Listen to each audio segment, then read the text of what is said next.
A Monday morning, while driving from Amasaman to my office at Tema Station, a well-dressed lady flagged me down.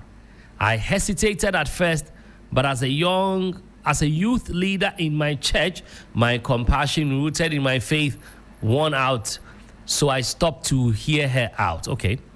She was in tears, pleading for a lift to her car.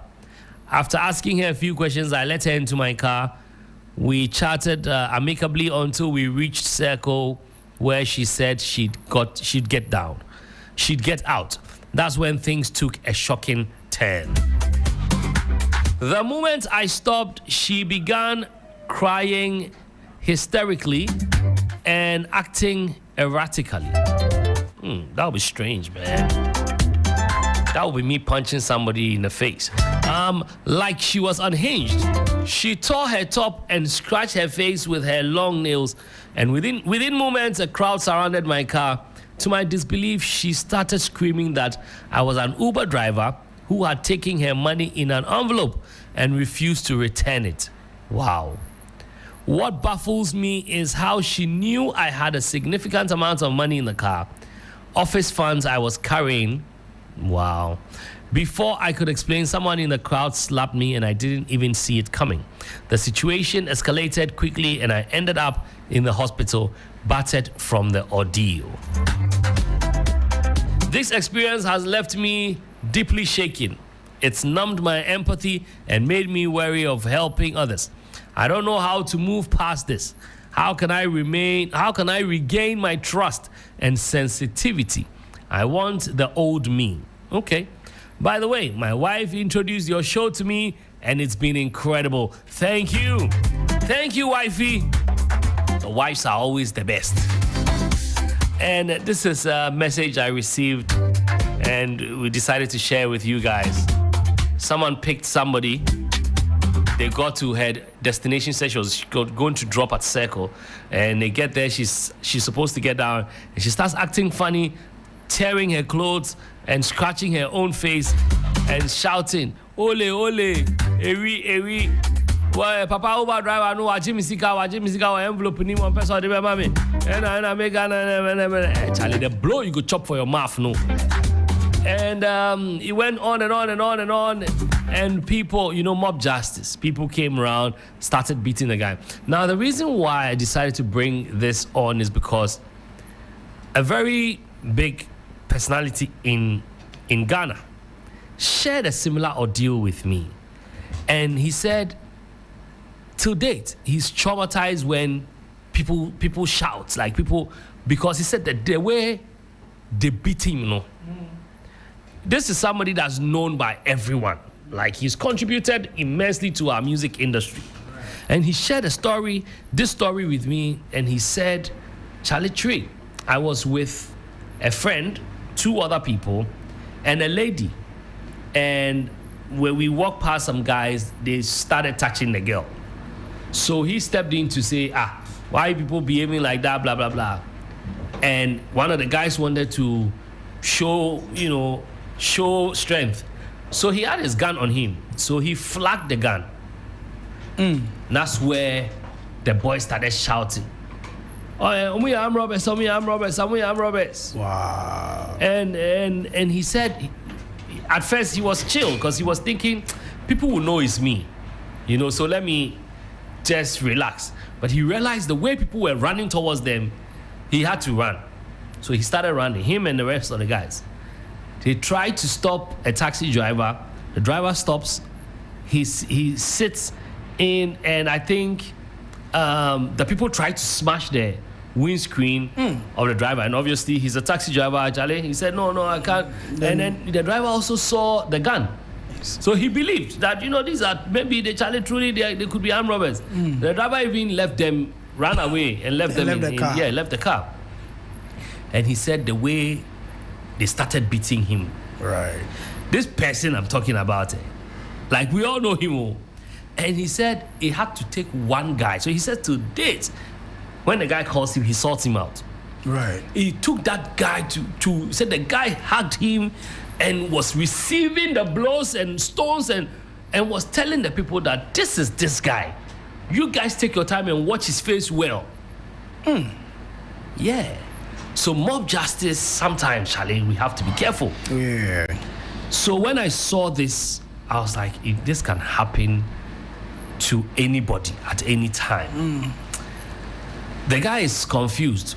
He wants his honor. I mean, guy Nakasano, he wants his old self back. So he wants to be picking people. Me, I don't know. I think by his old self, he's trying to say now. I think any little thing close to that scares him, and he's not that kind of person. He wants to be free. He's still traumatized from it. I think that's how I understand what he's saying. He's still traumatized from it. He wants to snap out of it. Yeah, so you should snap out of it. Yeah, because me, if I receive beatings, fine here. I said, Trig, this thing, I have experienced it personally. Wow. Osu Presby traffic light. I was coming to work. I wasn't driving. I booked a ride. The car that came was the same type of car that the ride had shown me, the app had shown me. The car number just had number 9. I'm never going to forget that thing. It had only number 9 as the last one, different from the car on the app, which was number 3.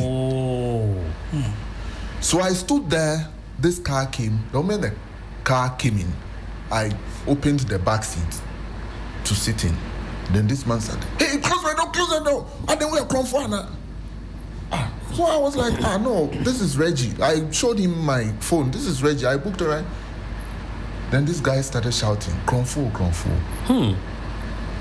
Jeez. Wow. But the truck guys there and the taxi drivers there, they know me. Wow, that's what saved you. So one of them, Daniel, I remember very well. Now he doesn't drive anymore. He used to drive Medina too. Because I used to study at Legon sometimes. So he became a friend. I was using his bus. Then he came and said, no, we're on your Kronfo. And I was trying to explain to them, I booked a ride. Maybe, yes, I made a mistake by not cross-checking the number plate very well. But that was the car I was expecting. Moreover, I was late. Before we had to, and I apologized to the man. I said, I'm very sorry. I can show him the phone thing. Trick, that whole day, my legs were shaking. Oh, yeah. Yeah. I came to work. I couldn't concentrate. I couldn't do anything. I was telling people to a point that I even called my cousin, who I was talking to that morning, that this is what Anchor, by the time you hear, I'll be gone. Beating me to pulp and I'll be dead. Yeah. So I can tell, I can feel what this guy's, what he has actually gone through. Yeah, gone through. Yeah.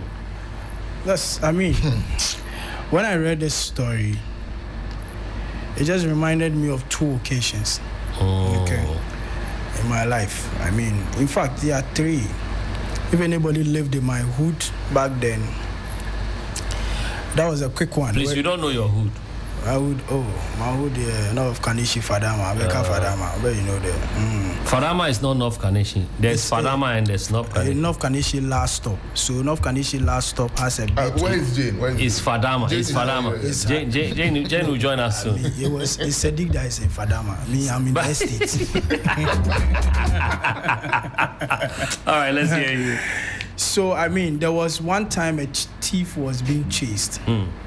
And he was wearing a particular top. But when he branched through the corner, he just told that guy standing there that he should give him his top. But he wants to check something right now. Only for them to get to that space and realize that this is this young man that is there. And he was really beaten. Wow. That is incident number 1. Wow. Till today, I don't know if the guy is still alive or not. I cannot tell. Then incident 2. Jojo Jari, first he's in London. Second, we were trying to get cars back home. You know that when cars come, you are struggling and all that and everything. Yeah. So in my struggle, my hand entered somewhere and he said, Crawford. So when he held my hand and he saw me, then he pulled me into the car. No, do you get a scenario? Yeah. Yes. So, you know, you're struggling for a car, then your hand is in somebody's pocket. And then the person tends to hold your hand, and then you realize that, someone you know. My guy. You're lucky. If it was anyone else, Charlie, that would have been it too. And you naturally look at my face.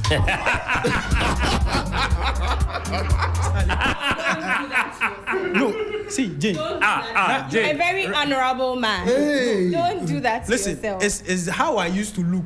Jane said, don't look down. See, it is how I used to look back then. Charlie, the hustle was real. We didn't check out Jenki the way he come out and things. Away from that. The third story, I was working around Jowula Belinkpe. So you know, in the morning, where I live, I have to do the U-turn, mile 7, and then before you climb the Achimota, most times you see students and all that and everything. Because it was a 4x4, me, I load people into it. Then when we get to Achimota, especially the Achimota students, they'll get down. Then me, I'll continue to work. So one of the days, there was this young lady and all that. She was standing there, like, dress now, I'm going to work. And you see, it's raining, it's drizzling. Yeah. Makeup. I said, where are you going? I said, I'm going towards Jowulu. Like Jowulu said, I can put you at Jowulu Junction. And she said, oh, thank you. That's where her workplace is. I said, okay, cool. Hey, Trigger. What happened? I picked this girl. Sat in the car. The whole time, I was having a meeting in the car. You know when Zoom meeting, I late already. Yeah. See, so as to whether who are you, what is your name, You didn't ask anything. You were busy. I was busy on my stuff. See, we got to Jowulu Junction. Normally, I'll branch at Belinkpe Jowulu and go to work. But because of her, I'll just have to do it at Perez and then take this thing. Yeah. We got down. This girl said she won't get down. Just like that. And I said, why won't you get down? And typical of me, I say, hey, you be like you the joke. Get down, like, I mean, that kind of thing. And see, she said she won't get down. Oh, yeah, I remember our problem. Yeah. Oh, yeah, I remember problem. And true, it give me problem. Wow, what did she do? The same thing I was talking about, this girl getting down, say, Jimmy, and all that. So at a point, I'm like, I don't know, is this thing happening? Are people here? What is happening? But you see, around that space, there's a guy that sells there and all that. And so they knew me, that, what is really happening? And all that. Like play, people have gathered. Wow. It'd be very quick. And I'm telling you. See, and then me, I was confused. I was explaining and she was explaining. And then you realize that, Charlie, the girl, fine girl, well office dressed. So there was this, you see these police people that stand there and everything. So he came in and everything, started interrogating the girl. And I said, we must have no plan way now. Oh, Charlie. Wow. That's against you. Yes. So it is something that was happening.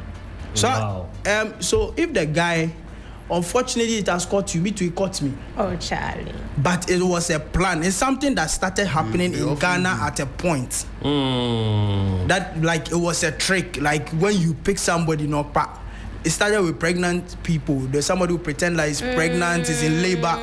Then when you pick them, it will happen. Then now they change. Fine girl standing somewhere. And then, oh, please, can you drop me off? Then you have raped, you have touched the person. And then the next moment is even if you live my next room, I'll bypass you. Oh, yeah. But we all learned that lesson. mean, You see why people don't do good in these times? Yeah. Exactly. Yeah, because, I mean, like, for me, like I said, it will never happen. Because of the things I do in my car, I don't pick people because of that. It's not... Hey. Yeah, because of the thing. Sometimes I do all kinds of things in my car when I'm driving. So I wouldn't want to inconvenience my own self. Promote your brain from the gutter. Oh no, but to clear the air, I want him to say but one he doesn't thing. owe anyone I an don't want to put it out. Okay. But these are like it challenges my car. So I feel free in my and so I won't pick you. I can wave at you. Yeah. When I get to my junction, I know sometimes when I'm branching out of the junction, I know, like I see people standing and they know that, oh, maybe it's empty, and so they'll be looking at me. I look at them and I won't jam my eye. Yeah, I'll look at you because I don't have to pick you. But I can understand him because people are mostly also bound by morality and helping people, being nice, but we really ought to be careful. I don't know, maybe if Jane has met somebody that the guy remove his shirt and say, whoa, watch me, won't you me? Madam, watch me, won't you me? Fortunately for me, like Michael said, I don't physically. I don't come off as someone. I think you said it yourself. That if you look at people, will pin a lot of things on you. But fortunately for me, I've not had that encounter before. No, but maybe a guy will say that you've slept with him and you didn't pay. Oh, how? No. It constantly happens to women. Yeah. That is how it happens when it happens to you. I think society will not even see it as an issue. Doesn't talk much about how men are subjected to certain things. Yeah, that's true. But what you're saying is not even about looks. It's the fact that it's a man and a woman, not a man to a woman. Because truthfully, a woman driving an Uber can extort me with a knife or something, and maybe I will be afraid and I'll give my money. But if I go out and I'm shouting at nobody will believe me. Now if you come and tell us as friends, boys, we will laugh at you. Go to police station and tell them your wife. Yeah, I'm forced to believe it happens, but because of the way society will treat it, people would rather not talk about it. Right. If it happens why to no them. one will even go to police station to say my wife beat me. Exactly. But Rick, to talk of the fact that the man has stopped or is thinking about stopping to do good, he's justified.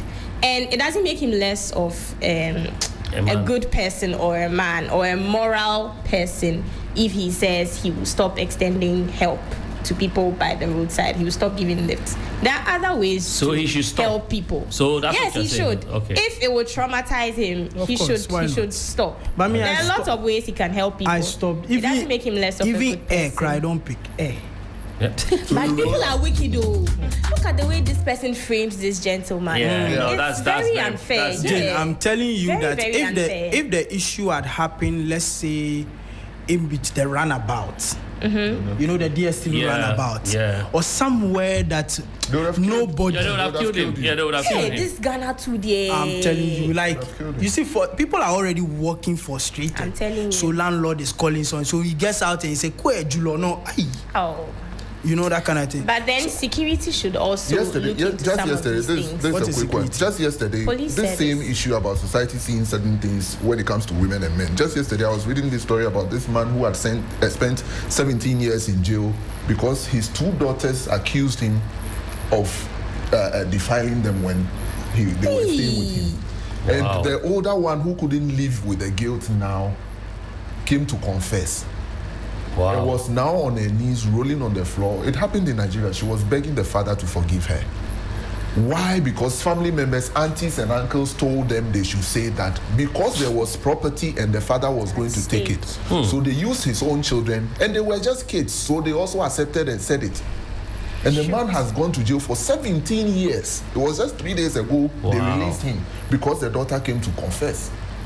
Wow. It's disturbing. This is disturbing. And this is the reason why I'm going to open the phone lines. I want to also find, and apart from us discussing it, we need to also conscientize people, about some of the things happening. This is very big also in Lagos. On the streets of Lagos. The moment somebody shouts Ole, no matter how finely dressed you are, because you see in Nigeria everybody's angry. So the moment the system is very frustrating. So the moment they made that, you can look like look fresh, whatever, you'll be bent. In worst cases, somebody's coming with a car tie, somebody is coming with a gallon of petrol. How it's crazy. That? And this happens also in a lot of Ga communities and a lot of Zongo communities. Unless nobody shouts El Juloy. Someone has run to my corridor before in my house. They were chasing him. I knew him. And then when he saw me, shout, "Oh, ni amagbemi." What did you? I knew him. I just opened the corridor, make them enter, and then I locked it and I asked him, why? What's the problem? He said they were shouting Ojuloy somewhere, and the people were chasing him around the Osu Baptist Church there. They were chasing him, so he ran. He saw me there and was shouting, "Oh, nee, I'm back, baby!" I just opened my corridor, made him enter, and then I locked up the place. And it was now that I was asking, because I knew him and I knew who he was. Who was? Yeah. Now asking him why, what's happening, and he said they were shouting Ojuloy, and he didn't even know what was going on. And he was walking bare-chested, in shorts, around 11 something.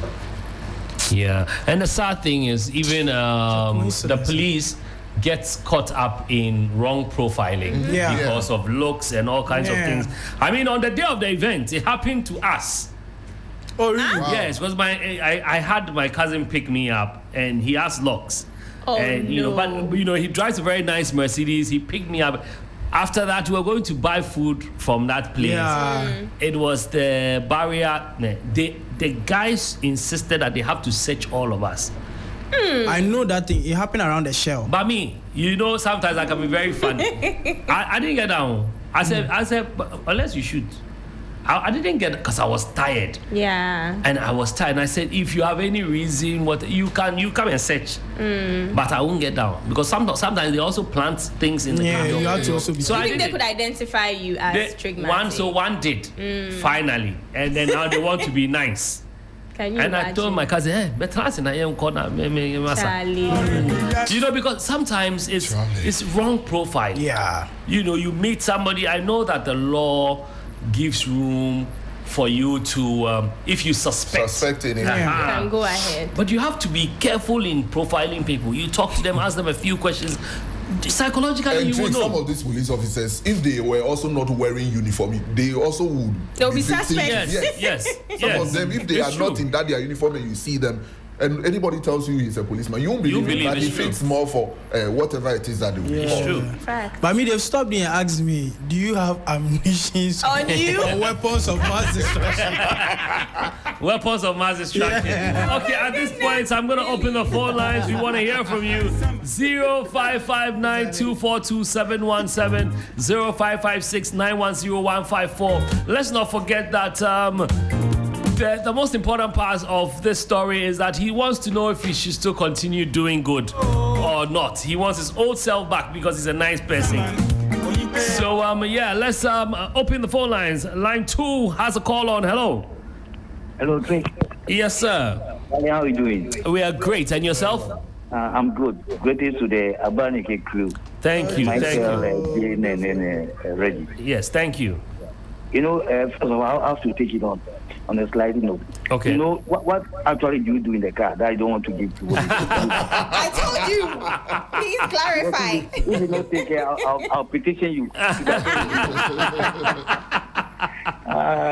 Anyway, giving Jane a lift is a blessing.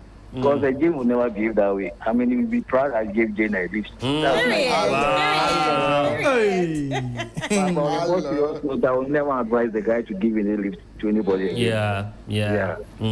I agree. It's very dangerous. All right, I agree. All right, thank you so much. Let me pick this one. Hello. Yeah, hello. Yes, go ahead. Good afternoon. Good afternoon. Lucifer on the line. Yes, Lucifer. See, God has saved his life. And it's a warning to him. Sometimes you have to use your wisdom. That's all. That's true. You shouldn't give anybody less. Whether a man or a woman. It's your car. It's your car. The person is standing there to join a public transport. What's your sweat? Whether the person has money or not. Sometimes it's so timid to me yet day. Yeah. To save that their own life. He should forget about everybody and live his life. Even if he sees the wife, his own wife, by the roadside, it might be a plantain. He should pass by. Okay, Lucifer, thank you so much for calling. All right, let me pick this one. Hello. Hello, Chairman. Yes, sir. My name is Emmanuel. Emmanuel, where are you calling us from? Calling from Tema. From Tema. Okay, go ahead. Okay. The guy shouldn't stop. Okay, he shouldn't stop. Yeah. Because anytime you feel like helping someone, you should just do it. But not all the time. But anytime you feel something within himself that, this person let me help him, you should help the person. Because 1 week, 1 week today, at Committee 9, where the traffic light is, I'm a Uber driver. So anytime I close anywhere I am, I'll drive empty. Then I'll go home. On my way going, then I met a lady at the traffic light. This lady is going to Pong. So I stopped. I want to give her a lift. She pretended like she didn't see me. So when I moved the car there, then I stopped again. So she walked to me. Say, oh, boss, why? Who can you find me? So the customer. How much is it? I said, oh, it will be like 23. So I don't have money. I said, okay, madam, you know something. I'm going to tell her. If you sit inside the car, the same fuel I will use. If you don't sit in the same fuel, so sit down. When the lady starts inside the car, then I feel that no, something is happening. The lady cannot breathe. Hey. Not knowing the lady is asthmatic. Wow. And she forgets her inhaler in the house. Wow. I said, okay. The way I see the thing, I said, let me take her to the pharmacy so that I'll get her the inhaler. Then she said no. So I should take her to station so that she'll pick a car from there and go home. And I said, okay, for me myself, I'm going to Pong so I can help her. But I'll go and load at the station. It's okay, fine, let's go. We're going, and I said, no, if I want to go to the station to go and load, the lady will die. Yeah. So when we get to GTP runabout, or Vaco runabout, then I put on the hazard light, and I speed to Pong Shanghai. So on our way going, the lady was like somebody who is going to coma. So the only thing you can do then, she tapped something on her phone and showed it to me that she's short of credit, so I buy credit so that he will call somebody to use the inhaler to meet us on the way. So you see, at that moment, if like I did not help the lady, what will happen? You see, so sometimes when you feel like helping somebody, just do it, but not all the time. If the teacher says, oh, let me help this person, just go ahead and do it. Okay. So, I mean, I would advise the guy not to stop. Not to stop. All right. Thank you, Emmanuel. Hello. Hey. Yes, sir. Good afternoon. I want to tell my brother he shouldn't stop. Okay. Because you see, there's so much evil in this world that these little acts of kindness and goodness is what helps balance the world.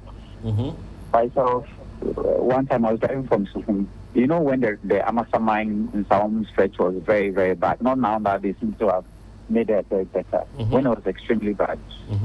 I almost had a similar encounter. As the lady sat in my car, when we go to where she was like, I don't even know the names of the junction because all I do is drive there. When we go to where she said she was like, this woman started shouting that I should pay her money. Thankfully, I'd read about someone's experience like that. So if I give a lady a lift, I record our entire conversation. So you'll be in the car and yes, you don't know you're on video recording. That's a good one. That is what helped me. So when she was shouting I should pay her and the boys came around, you're like, me, I slept with her and I don't want to pay her. Can you imagine? Wow.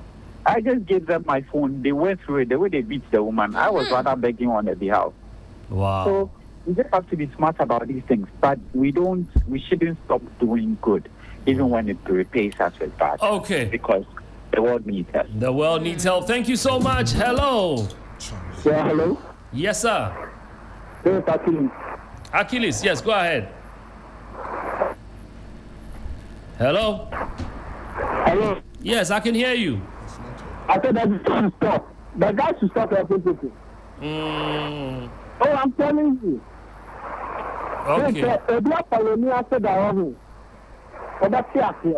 Yeah, me da me tiase. Sure, we are not family after that, but we see it through the Wow. That's true. That's true. So the next time you try that, before you realize, before people get to know the truth, you will be a dead man. Yeah. So you shouldn't say, it's his own, that's why it's called a private vehicle, a private car. It's for your own. It's your own. Let the person join a public transport and mess up like that and see. Yeah. Don't help. Sometimes you simply don't have to help to safeguard your own life. Oh, may this president in my church. They told me to go like, or your papa, then you get bury. And that is it. You are forever gone. Yeah. But think about these things. I am a lesson. It shouldn't help anybody, even including God. But the good thing is God doesn't need his help anyway. All right, I'm going to pick my final call. Hello. Oh, man. I'm going to pick my very final call. Let me do this one. Hello. $3 Oh, Ni? Oh. Well, three. So be awo mo ko na awa la ke obelu tu o ba no ba wa mi wo tun. Yeah. Nke bo se mo ko si anu adumo ni. Police case. Wow. Ko wa fe to wa ju na police. Yeah. Street boy obelo ya to wa fe to a to lawyer. Yeah. Ni ba je mo ko ni mo ba se mo ase. Ele mi sin be na kan. Wow. In case of any one, Jimmy Fan. So, Fatimane, when I make my journey, you will need to move a boy, you put in some more. Yeah. Because do you have the time to me? Nina can do a bahani menti back by Papa Film. Me, I kept at the New Zealand. If Papa Film, if Jenny, the person need the help, take a wallet because of our money. Okay, thanks for calling. All right, and that's it for today's phone calls. Okay, media, I still stand by. Look, you don't have to. You see, picking somebody in your car is not help. It's really not help. It is. So how is it help? You are helping the person go to his or her destination. You see, you know that by law, if that lady had died on that way it to Bong, yes, it's on you. Yes. How do you explain that? How do you explain that? How do we believe that she had asthma and all of that? I mean, sometimes look, think about it. If we were living abroad, we would have agreed that one there is like that. You know, people don't even give you directions for a reason. Yeah. When you travel, they don't choose to help you because that instant, if you faint, even when people are fainting, if you hold the person and your DNA is on the person and the person dies, it's on you. Right. So they won't bother. Nobody will, and it doesn't make you a good or bad person. Exactly my point. It doesn't. I think we've tied a lot of things to ourselves, and because of that. So, well, you know what? Because of the kind of trauma that this guy is going through, I'm going to have a conversation with a professional because we are not professionals. Yeah. So that's why I didn't want us to advise him on what to do. I'm going to talk to Dr. Isaac Newman Arthur, who's a medical doctor and a clinical psychologist.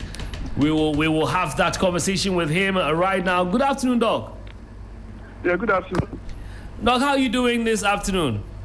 I'm trying. I got space. We thank God.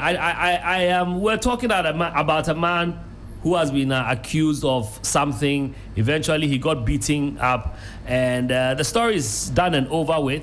But now he's going through his own phase. I don't know what to call it. Since you're a professional, I don't want to call it anything. What do you make of this, and what would you advise? Yeah, well, if anybody goes through some traumatic events, usually they go through various psychological phases. Okay. Right, and the diagnosis actually changes with time. So, in the first instant, when they are anxious, they have all these palpitations, they can't sleep, they may have flashbacks, and all those things based on that event, that traumatic event. We would say that initial description of the whole thing, we say acute stress disorder. Right? Acute stress disorder. Yes, and so for example, it starts with a traumatic event or an unpleasant event. Right, so within the first few days to about a month, the diagnosis usually maintains acute stress disorder, right? So it also happens when someone has a broken heart or someone has, what do you call it, maybe armed robbers come to a person's place, you know, the panic, all those things around that. right? We say acute stress disorder. People can go into a diagnosis of having panic attacks and all that, but acute stress disorder. Or you fail an exam, you are all over the place. You hear your parent is dead, and all that. But after a month, if those symptoms still persist, because usually we expect that, as the days progresses, it should be dying down, because we all have the capacity to cope and adjust. Right, so as the days, go by, we expect those symptoms to subside. But if it crosses like a month, they have flashbacks, nightmares, they relive the event, they avoid situations that represent that event. And that, for example, if there's a driver, the person doesn't even feel like going to the car again. On the road, they are panicking. When they go into post-traumatic stress disorder. So, Doc, what would you advise that this gentleman do? The gentleman now needs some psychological evaluation and help by a professional. Okay. So he can come to you. Very significant. So, he can try and come to me. Though I'm a very, very busy person. So, but I'm with University of Professional Studies. Okay. So the person can actually, come for some help. But anybody who is going through any traumatic event and they are struggling, they will need proper psychological care. And the person can actually go to any health facility and ask to talk to a professional. Wow. Ask to talk to a professional. And the Doc, professional will help. Doc, before you go, Jane has a question for you. So I'm going to pass you on to Jane. Doc, this is a little unrelated, but if you're going through a broken heart, would you advise that, this is just for anyone, it's not very personal. If you're going through a broken heart, would you advise that out of trying to get out of it, you enter another relationship, or you just take a breather on it? Rebound. Out of relationships. You take a breather from, dating. If you are going through what? A broken heart, please. Yes. Would you advise that you take a breather from dating, or you just hop into another one? If you are going through a broken heart, you need that, You need that evaluation. Okay. You need that psychological evaluation by a professional. Usually, we underestimate the impact of such events, right? When someone goes through some traumatic event, and it actually starts from childhood. Wow. How is that? It starts from childhood. How is that? So, for example, if you are an adult, every adult is made up of some challenges from childhood. Every adult is a reflection of their childhood. Wow. Every adult is a reflection of their childhood. So, we actually go through all kinds of traumatic events. I think Doc is having issues. So, give me a minute. So, usually every child goes through some traumatic event. Every child goes through some traumatic events while they're growing up, and depending on the phase they are, what causes trauma or crisis for them is different. Right. So, for example, before 10 years, right? For example, when you scream at a child, you talk down on them, you beat them unnecessarily. Those things are traumatic events for that child. Yeah. Right, because they may not be able to assign the right interpretations to it. Right, so that is traumatic for the child. Then in the adolescent years, right, when adolescent years, they go through all kinds of cognitive changes. Right, and those cognitive changes with adolescents actually creates, and all the issues with relationships and battles with their parents and all those things. It's traumatic for them. Every adolescent needs some understanding and acceptance. If they don't get that, it creates problems for them. Now, what they do is that they use life events and situations to cope. What we call friends and social media and all kinds of things. I'm sure now you realize that there's so much on social media now. Yeah. Right, and you see some young people go through all kinds of things on social media. They are all some of them are all products of some traumatic events, right? People use all kinds of abnormal behaviors to cope with trauma, right? Even sex-related things to cope with trauma, right? And drugs and all kinds of addictive things to cope with trauma. And so when people go through all that and you don't deal with it, then it creates problems. Whilst people grow up, they actually form relationships. And those relationships and stuff actually, if it doesn't go well, it becomes traumatic for them. Oh. And that is why if you have people who have gone through multiple relationship breakups, right? Every relationship that does not work creates some traumatic, maybe footprint. True. Right? It never goes away. True. Wow. Right? So someone maybe committed their life to a certain relationship for some time, it doesn't work out. Right? That is traumatic for the person. So if you maybe a lady or a gentleman has had multiple relationships, you realize that they develop some behaviors. They become overly sensitive, hyper vigilant, they struggle to trust, they become overly emotional. Yeah. Right? They become overly touchy and all that. And those things are a consequence of multiple traumas. Right? And before you realize they don't want to marry, they have a very toxic narrative about relationships and marriage. Yeah. You may find a woman say all men are the same. You may find a man say steer woman. All kinds of things. It's just because if you've had someone who has had smooth relationships, right, has had things go well with them over time, right? They have a certain positive perspective about life. But if you are, let's say, in a relationship with someone and the person is overly sensitive, has anger problems, has trust issues, little things become big things, they are hyper vigilant. When they say hyper vigilant, the person is always looking over their shoulder to see whether there's something wrong or he's doing this or she's doing that. They become even a bit more manipulative and a bit more controlling. They may even become abusive. Wow. Right? So every traumatic event which creates some psychological distress and problems, right? The person would have to have a proper psychological assessment and help. Otherwise, they become dysfunctional as adults if they don't heal well and make progress. Wow. Thank you so much, Dr. Isaac. And I'm sure with time we'll be calling you from time to time when we have some of these psychologically related issues. We appreciate your time. Thank you. Thank you so much.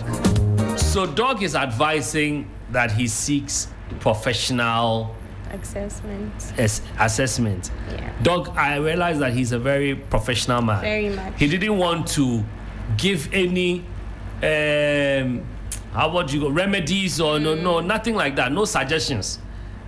Go for professional counseling, assessment. Let them assess you and see whether the wires are all intact.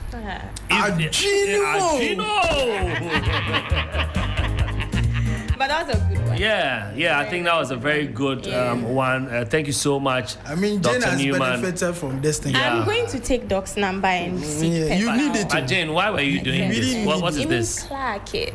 Like accurate, Clark it. That's what I'm saying. Doc was very accurate about everything. About the stuff. Jane can relate. You didn't tell us you were going to a booking. We could have also advised you. I mean, we have family. You people, both of you. But the way you are clacking, this one has nothing to do with you. Oh no! But Jane asked the personal question because you changed when we posted Doc's picture. Doc is a very fine gentleman, I must say. Wow. He's a fine gentleman. I like the fact that your issue has been addressed. Yeah. A lot of we thank God for your life. Well. Not just my issue. Oh, but you are the one we know. I mean, through you, others have also been saved. Anyways, guys, looking at the matter at hand, I think Doc has addressed everything because in the end, you just have to go for seek professional counseling. But me, I can't advise you. I'm just saying if it was me, well, it can't be me. Because I don't pick. You don't subscribe to that at all. Sometimes I look at myself, my job. Anybody can harm me. Yeah. Especially when you're driving and somebody pulls a gun on you, you might end up killing both of you. Right. And so I don't pick people for some of these reasons unless I know the person. Like I see someone I know by the roadside, and even that one sometimes when I stop. So Jane, okay, let's do a practical example. Let's say I'm driving and I see Jane. Papa, and I park. Jane, hi. Where are you going? Oh, I'm just going across the second junction. I was going towards that side, but I have to take a quick turn on the right. So that's okay. Yeah. So I'll see you soon. In this place, you can find cars here. But you are going that direction. That side. There was a time I did sound to somebody. We were actually going to the same place. Like the person didn't tell me I was going to the actual address, but he mentioned the area, and I knew I was going there, but I didn't want, and I don't like talking when I'm in the car, so I didn't want any company because you talk when I'm driving. Like I plan the trip before I sit. I plan how I'll play some kind of music. You know, when I sit in a kind of that particular song hasn't loaded, I wait for it to load before I start driving. So I plan all those things. Then somebody will now come in and asking unnecessary questions. How are you? So what do you say? What do you say? When I take Uber now, and it's like an Uber, the other one, not a black. Uber. Yeah, I miss Uber Black. Yeah, there's a one that gives you the AC and Uber Comfort. When they ask instead of the AC, I rather ask for silence. There's that option. Yes, there's that. The driver shouldn't talk. About that, sometimes drivers should just mind their business and do their job. It's okay. About that, we are closing. we have to talk about this for the Uber and Bolt. Another time. We'll do that tomorrow. I just encountered one. All right, guys. We're gonna take a quick turn and get into some more music. I've got great news from the luckiest. I don't know if you have been lucky this time, but if not,